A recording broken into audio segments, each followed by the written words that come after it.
Sorry, we're gonna have to edit that. This thing will not leave my throat. Or not. We could just roll.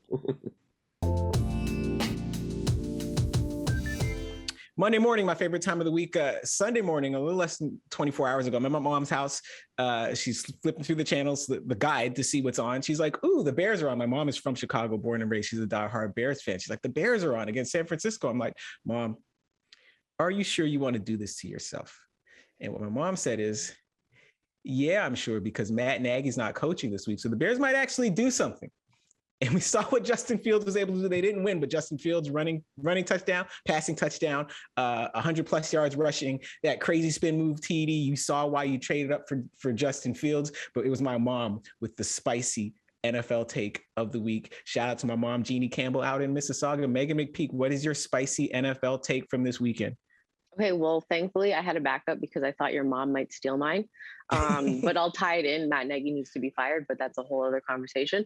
Anyways, my other spicy take is Aaron Rodgers should get into acting because his dedication to getting into character we saw from his Halloween costume. We now know why he grew his hair out. He was preparing to become John Wick for Halloween. That is dedication. In my opinion, his career after football, I mean, sure, get into acting. Why not? If you can dedicate a year just for a Halloween costume, imagine what he could do getting into a role for a movie. That's a spicy take. Not quite ghost pepper, but definitely habanero. Dave Zirin, what is your spicy NFL take from this weekend? The New York Jets have a new quarterback. I don't mean for next week. I mean in perpetuity. Mike White is your new starting quarterback for the New York Jets. Zach Wilson, drafted number 2 in this past year's draft, is officially dead as rotisserie chicken in New York City. That's my spicy take. I hope Zach Wilson enjoys his future with the Houston Texans because New York Jets fandom and head coach Robert Saleh, who was never sold on even drafting Zach Wilson in the first place, is finally done with a quarterback who played only 1 year at BYU and still wasn't elected captain of his team. So many red flags on him coming out of BYU, in my humble opinion. And yet the New York Jets brain trust said this is the future. Well, Mike White is the future. And the New York Jets fandom has spoken. Robert Saleh has spoken. Zach Wilson needs to find a real estate agent pronto. That is a Carolina Reaper take. Spicy. Ooh, you know what? And for people that don't eat spicy food, you don't douse the spice with water. You douse it with milk, bread, or bananas. So pass all 3 of them after I've digested that Dave Zirin take. Hey, guys, welcome back. And girls, men, women, welcome back to another week of Bring It In with Morgan Campbell. I, as usual, am your host, Morgan Campbell. If you're with us every week, if you're new to the community we're building here, I want to remind you before we get into this thing to do a couple of things. One, hit the like button if you're watching on YouTube. Hit the subscribe button to CBC Sports if you're watching on YouTube. That way you can get alerts every time we publish. 3, leave a comment if you like what you're hearing. Join the conversation, join the community. If you don't like what you're hearing, leave a nasty comment. If you don't like what you're hearing, hit dislike. We really don't care because all engagements matter. Why is that, Meghan McPeak? Because we like to feed the algorithm because it is hungry on a weekly basis. Absolutely. And even if we feed it spicy takes and it gets a little bit of indigestion, again, bread, milk, bananas will help the spicy takes go down sooner. And as I said, we've already spoken to the panel, but let's introduce them properly because I don't do this by myself. I do this every week with the best panel in the business. Joining us from Washington, D.C., play-by-play voice of the Capital City Go-Go, who are about to go into their season. Play-by-play voice of the Washington Mystics, who played over the summer and into the fall, and I think sometime radio voice of the Washington Wizards. Am I correct? Yeah, filled in Saturday. Was it Saturday night? All the days are running together. Saturday night filled in for radio analyst Glenn Consor, who was on TV duties for that insane double OT win. And actually, well, by the time this airs, I will have already filled in on Monday night's Hawks Wizards in Atlanta. So I got the email this morning to see if I was available. There we go. Her name is Meghan McPeak, by the way. We introduced all the job duties. It's Meghan McPeak. Also joining us from Washington, D.C., sports editor of The Nation, author of 11 books. I was calling him the author of 10 with 11 on the way, but the 11th is here, The Kaepernick Effect, Taking a Knee and Changing the World. From the book bunker, one more time, Dave Zirin, how we doing? I'm doing great. I mean, every time Meghan does a Wizards game, I'm expecting a double overtime thriller with the Wizards coming out on top in victory. My son and I bumped into Meghan at the game on Saturday. That was a special DC moment. Forget what a small town this is sometimes, because it is a small town. And I like that Meghan was walking past my son and me, and she stopped and she said, "Dave," and I said, "Oh my goodness," and she said, "I recognized you by the hair." So because everyone was masked up. Yeah, so it just reminds me that I got to keep this on style so people can know who I am. And it is, yeah, because you didn't have like the walking book bunker background around you to help contextualize everything, right? Can confirm he does not walk with a book bunker background. Yeah. Well, also, real quick before we get into this episode, so Meghan, when you do Wizards game, does the Meghan McPeak handicap come with you to the Wizards game? Do the Wizards get a 10-point lead just by virtue of the fact that you're calling the game? I would say it's more like a 6-point lead. Brad, Trez, and Spencer have a lot to do with it. Listen, 6 points most times is all you need. Like, these are the best of the best in the world. The difference between them is not usually that big. 6 points. I will take that. Okay, so we have a busy week and some big topics to get into. We're going to wind up talking some more basketball as well, which is always a good thing because we have Meghan here. And so for like all of my blazing hot basketball takes, she can balance them out with like actual knowledge as opposed to my half-baked opinions. But here we go. But we are going to talk a little bit of track and field, well, a lot of track and field, in the idea of like which numbers coaches need to be paying attention to, because paying attention to the wrong numbers can lead to some really harmful outcomes. But we have to start with the topic that's really galvanized and captivated sports conversation in this country, in Canada, for the last week or so. And that's Kyle Beach. And Kyle Beach, you'll remember, is the former Chicago Blackhawks minor league player who wound up suing the team over a sexual assault perpetrated by the team's video coach. Really hit the news in the big way in the spring. This week, Kyle Beach, because he had been John Doe up until now, but this week, Kyle Beach identified himself, did an interview with TSN's Rick Westhead, really laid out how this incident has affected him. A great feeling of relief, vindication, and it was no longer my word against everybody else's, because a lot of things were made public, a lot of people were interviewed, and I really felt like there was a lot of lies told in the media. And it was very special and important to me to have that truth come out yesterday. Dave Zirin, let me start with you, because we have Stan Bowman, president of the Blackhawks, who has stepped down. We have Joel Quenneville out of a job, but we have Kevin Cheveldayoff, who was the assistant general manager with the Blackhawks back when this happened in 2010, is now the GM at Winnipeg, has managed to keep his job. So what I want, the question I wonder for you, Dave, is like, what message is the NHL sending by jettisoning two of these people, but allowing the third guy to hang around as if he didn't do anything wrong as well? Well, it's a mixed message, and this is not a time for mixed messages.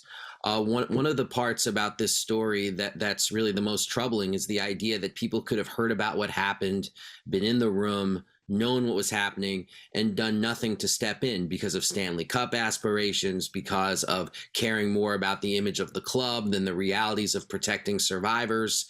And so any hint that the NHL is not doing a 180-degree about face on these questions is a hint in the wrong direction, and not the way the NHL should be operating right now.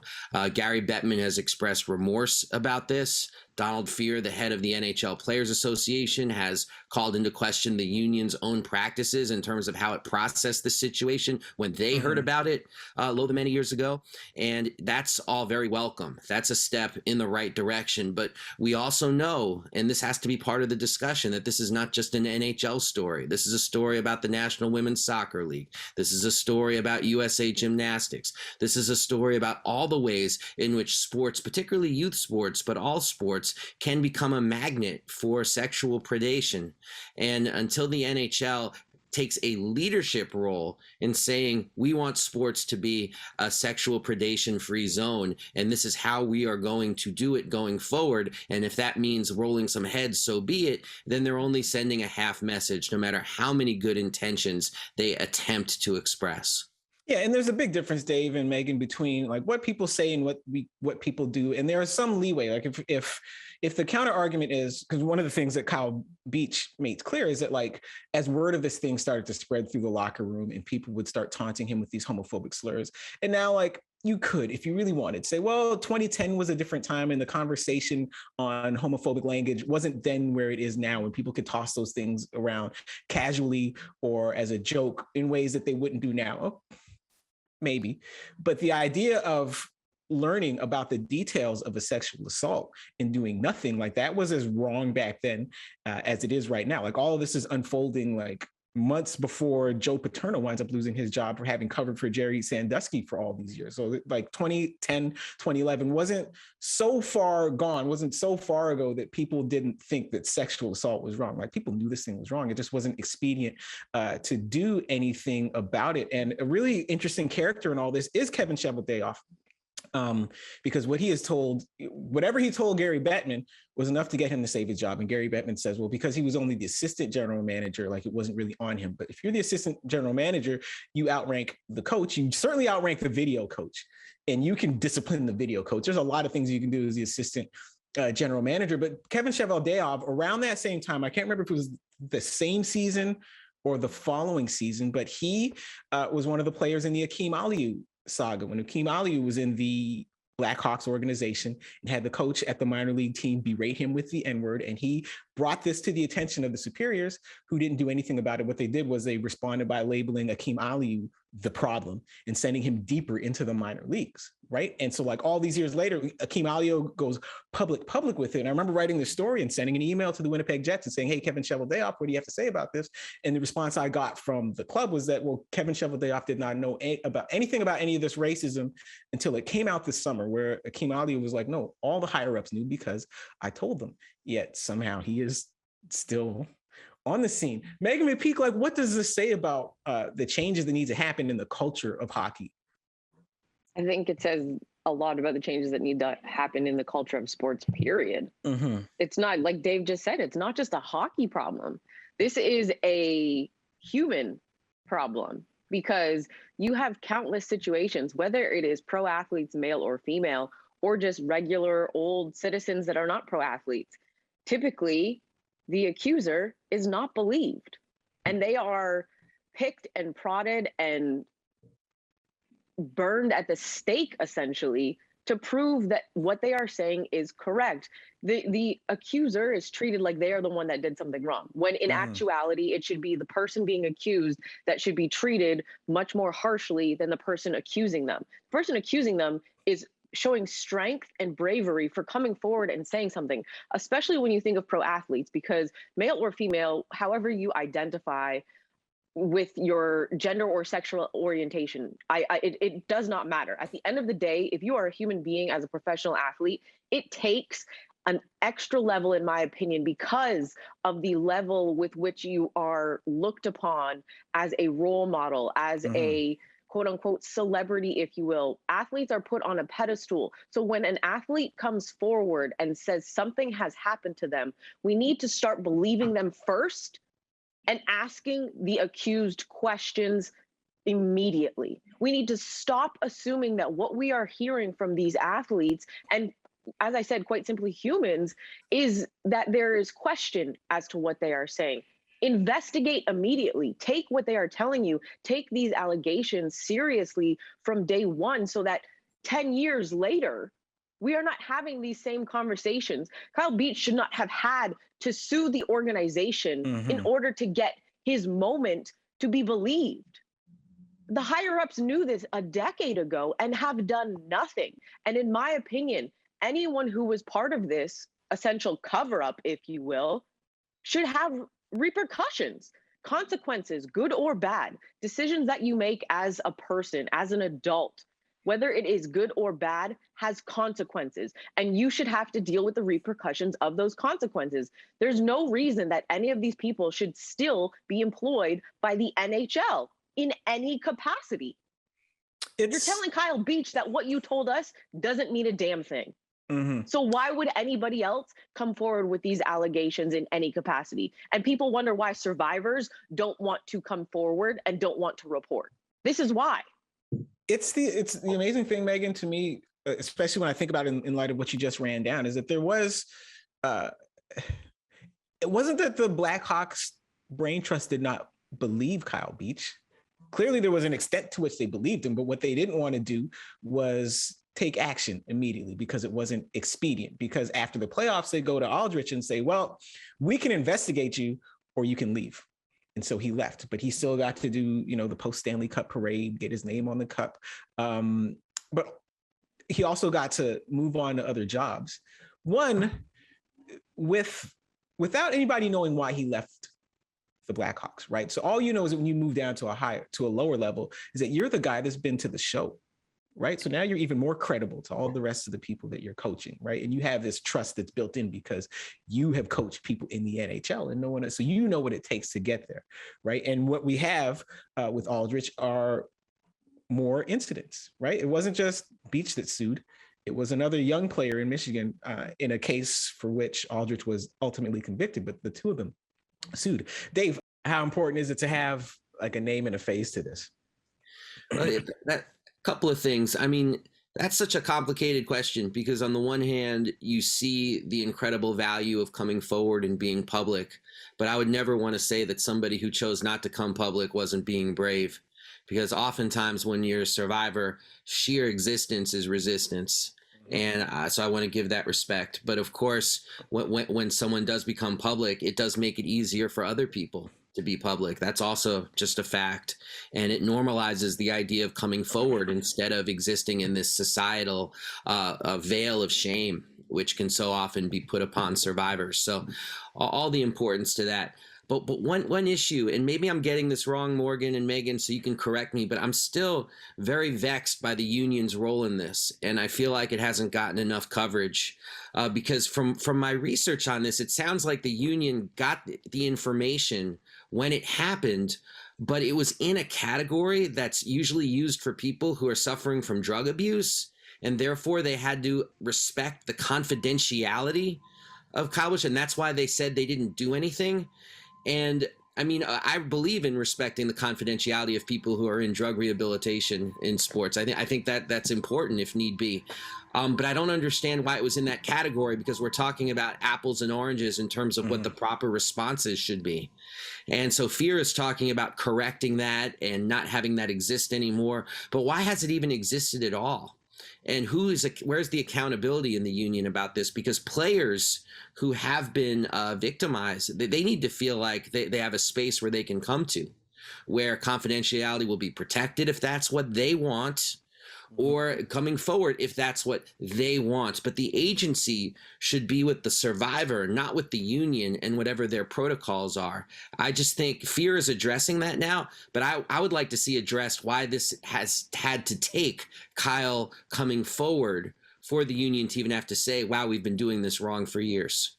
Right. And so let's put a pin in this conversation right here, because something tells me this is not going to be the last time we get to address this. Like, this story is going to keep evolving, especially here in Canada, even though all the players and all this happened in the US, like, hockey is still such a fundamental part of what sports people do in Canada. Like, we will have many chances to revisit this issue. Meantime, and this story broke like just after we hit send last week, so we didn't get a chance to talk about it last week, but it covers some evergreen topics here on Bring It In. Track and field, numbers without context, and body shaming. All these things allegedly are going on at the University of Oregon. 5 former athletes have come forward. 6 former athletes have come forward and said, hey, the coaches there would use these body fat scans to log our body fat percentage and then shame us later. And so the details are out there. You can read the full story at OregonLive.com. But Dave, you've read the story. And the first thing that occurs to me is body fat percentage cool, I guess, like as a proxy for fitness. But if I'm a track and field coach and I'm that locked in on body fat percentage, am I not focusing on the wrong set of numbers?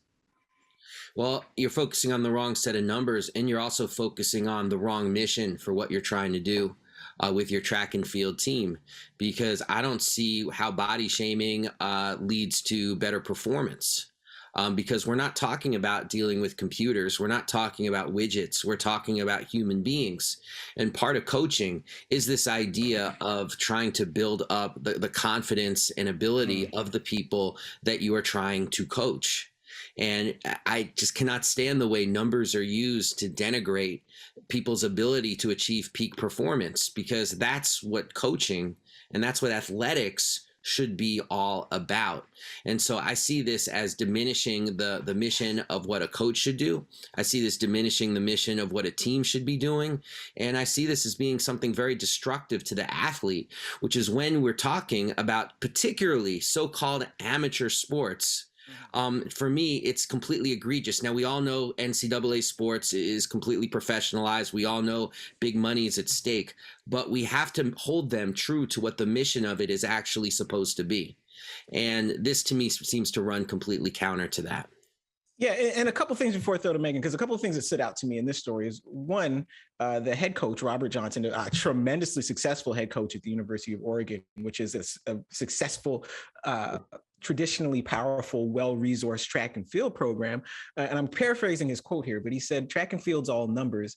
A good mathematician could be a good track coach. And I read that quote wondering like if he actually believe that, because he's being interviewed clearly about this over reliance on a certain set of numbers and the bad outcomes that cascade from there. And he says, no, a good mathematician could be a good track coach. And again, I wonder how much he really believes that, only because at the University of Oregon, there is one head track coach, and that's Robert Johnson. He's very successful. He's very well paid. But at any university, there are hundreds, literally hundreds of mathematicians. So if you say to your bosses who are writing you a big check every year, every quarter, however often he gets paid, actually 10 guys in the math department 10 guys and 10 girls in the math department can do this job. Why would you do that? Why would you broadcast to the world that there are dozens of people literally within arm's reach who can replace you? Like, he doesn't really believe that, because whatever the numbers are, there's still how you get to the numbers, which is what matters. So if I'm coaching a hurdler and I'm a math professor, and the hurdler is running slow times because this hurdler has a lazy trail leg, what does my advanced knowledge of quadratic equations do for this person with the lazy trail leg? Zero. You still have to know the sport. And there's also this idea too that focusing again on body fat percentage as a proxy for fitness, as if these people are not running and lifting weights and eating right and recovering all the time anyway, and as if we shouldn't focus on the output and then work from there to get the numbers. Meghan McPeak, these issues always seem to fall more heavily, like when it comes to gender, on the side of women. Like, what do we do from here, like, to combat this idea that women can't be great athletes unless their body fat percentage says exactly 13 and not 15 or 16? Well, I think, reading this story and just listening to what some of these athletes were saying, the biggest thing for me that was the most jarring was the fact that the team doctors and medical staff that they use were not at all concerned with the fact that they were doing this. It was their actual own physicians that had concerns. Like, the one athlete whose physician, this part really stood out to me, was, she hadn't gotten her menstrual cycle. You're like 20 years old. Right. You can't, you know what I mean? Like, that's scary, especially at that age.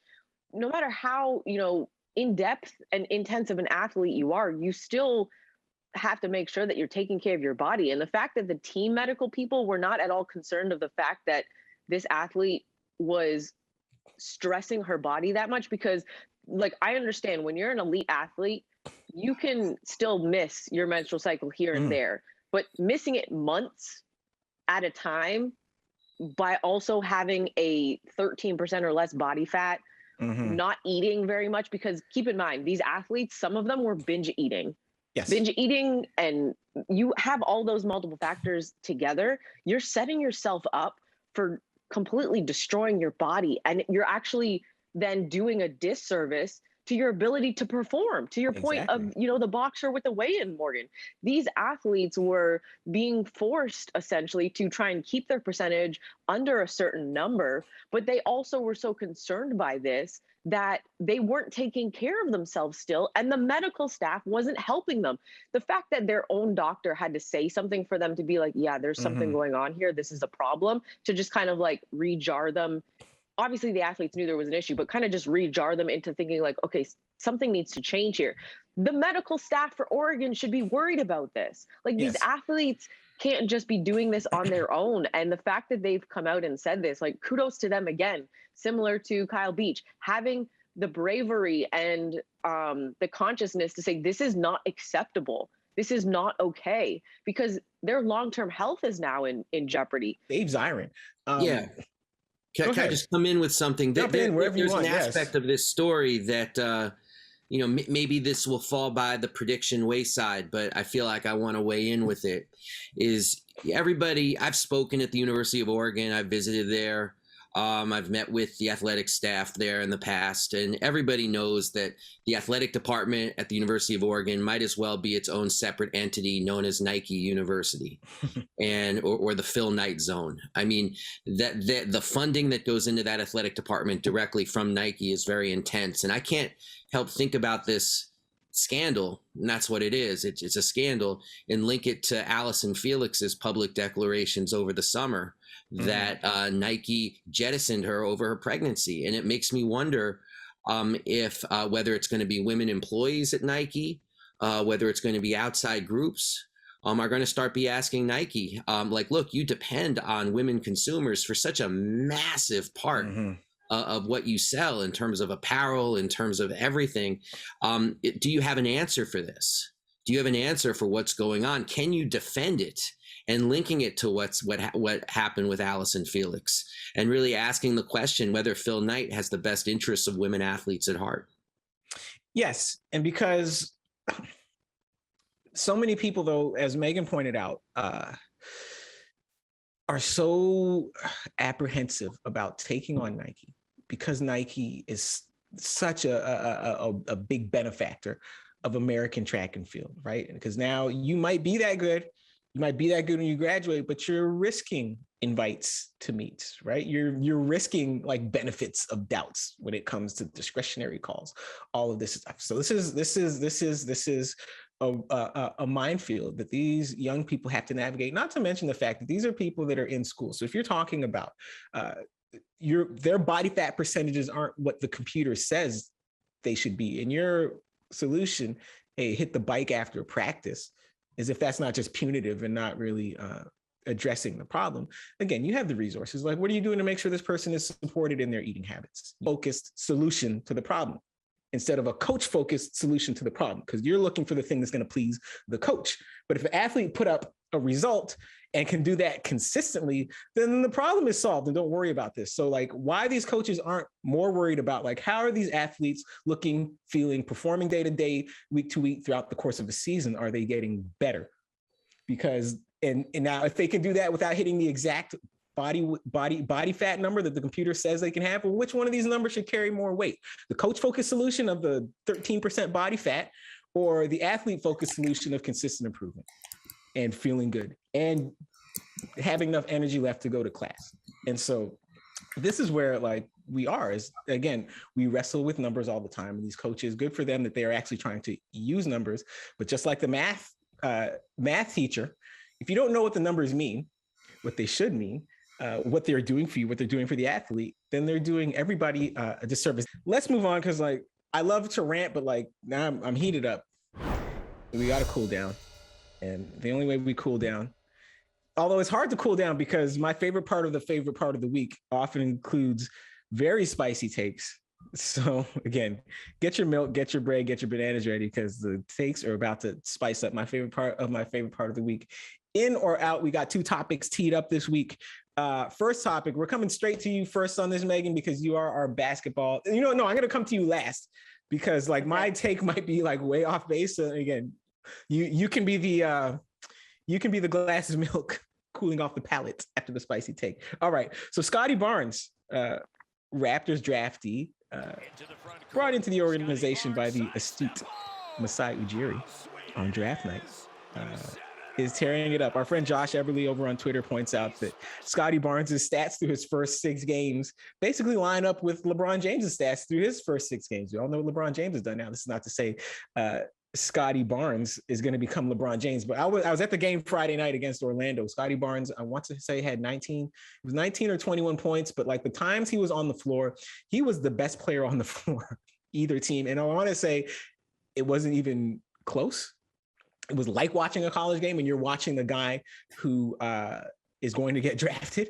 It was like that. And so my question is, and I'll go first this time since I tipped my hand, are we in or out on Scottie Barnes having the best rookie season in Raptors franchise history? I am all the way in on Scottie Barnes having the best rookie season in Raptors franchise history for all the reasons I just laid out. Yes, I understand that means thinking he's going to have a better season than Damon Stoudemire and then Vince Carter. And I am comfortable with that because I have seen the man in action, and like, man is the word. This is not a kid. He's very young man, but he is all man. And the thing is, he's the one person that like marries like all the skills, speed, reflexes, just this ability to think the game, plus just like this athletic ability and the size and strength. Like they are all there in one person. He's only going to get better. I'm all the way in on Scottie Barnes having the best rookie season in Raptors history. Dave Zirin, what do you say? I don't know. This Rafael Araujo slander cannot stand. So, you know, I've got some issues with that. You know, Brazil's finest stepping up with the Raptors, correctly being picked ahead of Andre Iguodala. I don't even know what happened to him. So I don't know what you're talking about. But no, seriously, you said since Vince Carter, I looked it up. Chris Bosh averaged about 11.5 and 7.5 his rookie year. If Scottie Barnes ends his rookie year and you're talking about somebody who's got a near double-double, while averaging more than 11 a game, then you've got a strong case. But let's see him do it over 82 games, because I think Chris Bosh coming out very uncoordinated after only 1 year at Georgia Tech, trying to figure out his way around an NBA court, actually did quite well for himself. And of course had one holy heck of a career. So let's see if he reaches those Boschian levels and give it more than a week and a half. Yeah, like Chris Bosh was very much like his rookie season. He was a kid. This was like a 19-year-old kid. And the fact that he was able to do what he did amongst like these grown, thick, strong, dad strength having men is an accomplishment in itself. Meghan McPeak, you know basketball. Are you in or out on Scottie Barnes having the best rookie season in Raptors franchise history? Well, let's also correct it. Hall of Famer Chris Bosh. Yes. So no, I'm out. He's also going to be, he's also doubtful in their Monday night game with a right thumb sprain. So we're 5 or 6 games into the season, and he's dealing with his first injury in his professional career. So no, I am going to temper the temperature in this conversation, and let's not get too ahead of ourselves. You're going up against a Hall of Famer in Chris Bosh, and arguably one of the, if not the most athletic player, half man, half amazing, and an honorary Canadian in Vince Carter. I'm going to say I'm out on this. Scottie Barnes has an injured thumb, but you know what else he has? Heart. An opposable thumb. Oh. He'll be fine. Just use the left hand. He's a professional. He knows what he's doing. All right. Last topic. I saw this on Instagram. I don't know quite what school this is.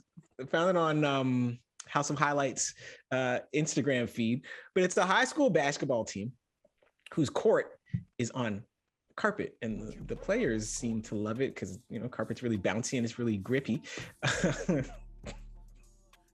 I personally had never seen this before. Meghan McPeak, are you in or out on the carpet basketball court? I'm out. It's like a double rim or playing on a rim with no mesh. I don't care how much more grip it gives you. I don't care how much more bounce it gives you.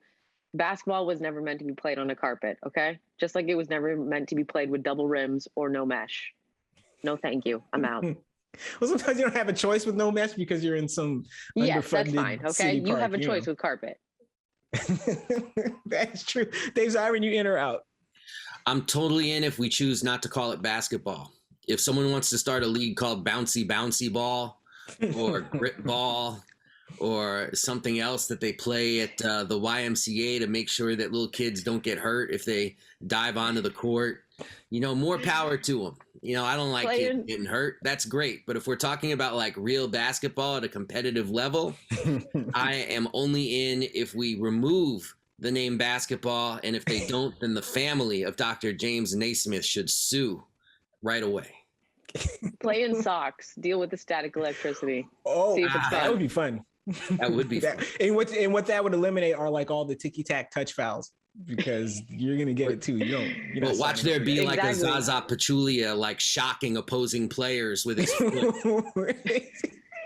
He said, "I'll take it for the team. Like, we're both getting shocked, but like I will shock myself for the sake of shocking you." Now, when I was in high school, because when we live in Canada, like track season, like you try to start early spring, but often there's snow on the track. So what our coach would do sometimes, he would take us to the upstairs of the school, and there was these long hallways, and they were carpeted, and we used to love being up there, like running, because you could run. It felt like running on a track. You could run full speed, do whatever. So I loved running on the carpet. But on the carpet, track practice, you are running in a straight line, and you're not chasing a ball. So two big variables that mitigate immediately against me ever being in on basketball on a carpet, because the second you got to come to a hard stop, or the second you got to dive for a loose ball, is the second you stop thinking this carpeted basketball court is cool. And like this team, whoever they are, by the second game of the season, you're just going to see like the 5 starters, and they probably won't be the 5 people that started the first game. And then the whole rest of the, 7 or 8 other people on the team, DNP, rugburn, DNP, turf toe, DNP, rugburn, DNP, turf toe, DNP, turf toe, DNP, rugburn. And so I'm all the way out on that. You guys have fun with your carpet for the season, but as soon as you can, get a regular floor. Like, do yourselves that favor. Let your people play real basketball. Guys, it's been fun, as it always is. Monday morning is my favorite part of the week. In and out is my favorite part of the week. If as viewers and listeners, you guys have enjoyed what we've been doing, make sure you hit like, make sure you hit subscribe to CBC Sports' YouTube channel. Leave us a comment. If you don't like what you're hearing, if you don't like what you've been hearing, and you stayed with us for all 40 minutes, mashing your fist into your palm, disagreeing with us, that's fine. Hit dislike, leave a nasty comment. All engagements matter. Meghan McPeak, why is that? Because we want to feed the algorithm. But also, if you stuck with us for 40 minutes and you didn't like it, you're lying to yourself. But there are people, and us. There are people that do that. Actions speak louder than words. That is true. That is very true. So while we have you here, Meghan, like between now and next Tuesday, Wednesday, when this thing hits the internet, people are going to get to miss you. Tell the folks where they can find you. As always, on the Twitterverse, at Meghan McPeak, spelled with an H, because it is the right way to do it. Okay, perfect. And Dave, Zirin, in between now and next week, the people are going to miss you too. They don't all have access to the book bunker to come hang out with you. So where can they find you? No, you can find me on Twitter at Edge of Sports. And I'll say if I offended anybody this week and you want to send a legal letter in an effort to intimidate or silence, I just want you to know that not only will that letter be welcome, but it will be posted on my Instagram within 24 seconds. And on our producer's fridge. Oh, yeah. Somehow, I don't think you're going to get the same letters that I get. Probably not, but I would make it into like a T-shirt. Anyway, and I, as usual, am your host, Morgan Campbell. You can find me on Twitter at Morgan P. Campbell, on Instagram at Morgan P. Campbell. Either I or my lawyers can, explain to folks the difference between a news story and an opinion piece. But there we go. So we will see all you guys next week. This has been Bring It In. And I've been your host, Morgan Campbell. We will see you soon.